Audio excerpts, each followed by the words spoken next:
abadi. Masya Allah sampai sekarang.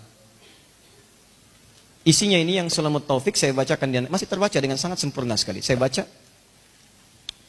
Bismillahirrahmanirrahim. Alhamdulillahirabbil alamin wa asyhadu an la ilaha illallah wahdahu la syarikalah wa asyhadu anna Muhammadan abduhu wa rasuluhu. Ya. Sallallahu alaihi wasallam wa ala alihi wa sahbihi wat tabi'in, amma ba'du, fa hadza juz'un latifun yassarahu Allah taala fima yajibu ta'allumuhu wa ta'limuhu wal 'amalu bihi lil khas wal 'am. Ini adalah setelah beliau menuliskan mukaddimahnya, memuji Allah, bersalawat kepada Rasulullah SAW, beliau mengatakan ini bagian, ya, juz'un latifun, bagian yang sangat lembut, bagian yang ringan dari apa yang bisa saya tuliskan. Ini ketawaduan bentuknya, ketawaduan. Kemudian yassarahullahu ta'ala, Allah yang memudahkan saya untuk menuliskan ini. Masya Allah, tawadu sekali. Syekh Abdullah Al-Ba'alawi, Syekh Abdullah Ba'alawi, tawadu sifatnya. Ya kalau bukan Allah yang kuatkan saya, nggak mungkin saya bisa nulis ini. Nah, seharusnya seperti itulah sifat-sifat para ustadz yang lainnya. Ya, dia merasa Allah yang kuatkan. Kemudian, fima yajibu ta'allumuhu wa ta'limuhu. Ini saya rumuskan, saya tuliskan dengan izin Allah, kemudahan dari Allah, tentang bab-bab yang wajib dipelajari dan diajarkan. Ya, ini kalau Anda baca kitab awal sampai akhirnya, ini sebetulnya bimbingan ringkas. Terutama bagi orang-orang yang sekarang sibuk. Di sini ada tentang tauhid, ada tentang fikih, ada taharah ringkas, ada bab fikih ringkas dan sebagainya. Ya, ini khulasanya. Nah, kemudian wal amalu bihi, dan untuk mengamalkannya lil khasi wal am, baik bagi kalangan khusus, maksudnya para ulama, ya, bisa silahkan telah lagi kitab saya. Mungkin ada catatan, mungkin ada yang kurang, mungkin ada tambahan di dalamnya, silahkan. Lil khas, kalangan khas, khawas, ya, ulama, asatidzah, habaib dan sebagainya. Wal am atau awam. Maksudnya kalau khas Anda pelajari itu untuk diajarkan, awam pelajari dari kalangan khas ini. Kalau Anda belum paham, datangi ustaz, datangin kiai, bahas kitab saya ini. Kemudian wal wajib ma wa'adallahu fa'iluhu bitsawab. Ada yang wajib itu, nah ini yang saya katakan, harusnya ada alifnya, ini enggak ada alifnya. Ini berarti disalin nih. Jadi dibacakan disalin. Ya, wal wajib, harusnya wajib ditulis alifnya hilang. Wal wajib ini biasa, dalam manuskrip biasa. Ya, nanti kadang-kadang ada tahqiq di bawahnya. Ini harusnya ada alif, ini begini, ini ada penjelasan. Ya. Ma wa'adallahu fa'ilahu bitsawab wa tawa'ada tarikahu bil iqab.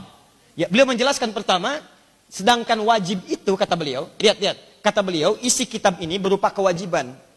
Anda harus pelajari karena ini wajib untuk kita. Sedangkan wajib itu kalau dikerjakan dapat pahala, kalau ditinggalkan dapat dosa. Apa artinya kata beliau ini? Saking pentingnya kitab saya ini, Anda jangan tinggalkan karena di sini banyak berupa kewajiban. Saya khawatir kalau Anda nggak kerjakan, Anda disiksa oleh Allah. Tapi kalau Anda kerjakan dapat pahala. Saya nulis kitab ini karena sayang dengan Anda. Kalau saya nggak sayang dengan Anda, nggak akan saya tulis. Saya takut Anda kena azab Allah. Saya takut Anda kena hukuman Allah. Karena itu ini saya tuliskan sebagai cinta saya kepada Anda. Tawadu. Maka kemudian wasammaituhu, maka saya beri nama kitab ini Sulamat Taufiq ila mahabbatillahi ala tahqiq. Masya Allah.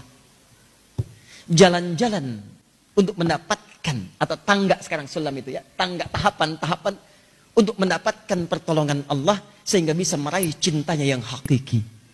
Seakan-akan beliau ingin mengatakan kalau Anda ingin mendapatkan cinta Allah, disayang oleh Allah, diberikan banyak pahala, maka saya tuliskan rumus-rumusnya, inilah tahapan-tahapannya. Baca kitab saya ini, maka insya Allah Anda diberikan taufik, bimbingkan oleh Allah untuk mendapatkan cintanya yang sejati.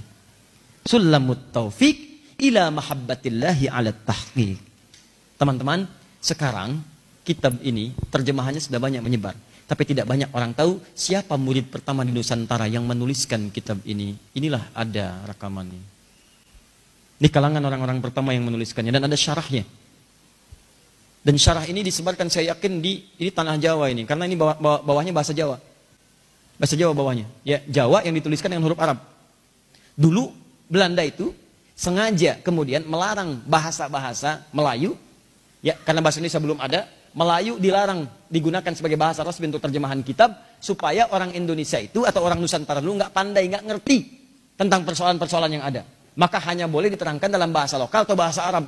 Makanya nanti sebagian kitab yang saya dapatkan itu nanti ada syarahnya dalam bahasa Arab. Bukan hanya satu kitab ini, tapi banyak beragam kitab.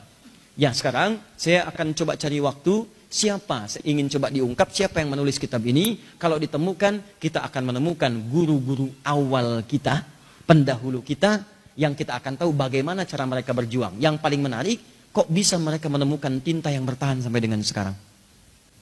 Ini bertahan nih. Tintanya bertahan.